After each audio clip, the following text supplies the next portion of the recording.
In this video, I'm gonna be showing you two different methods to clear Facebook cache files. In first method, we will clear Facebook cache files from inside Facebook app. So go to your Facebook app and tap on your profile photo, tap on settings. Under settings, come to this preferences section. Here, tap on browser. And here you will find cookies and cache.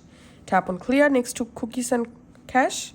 Tap on clear and your Facebook cookies and cache will delete.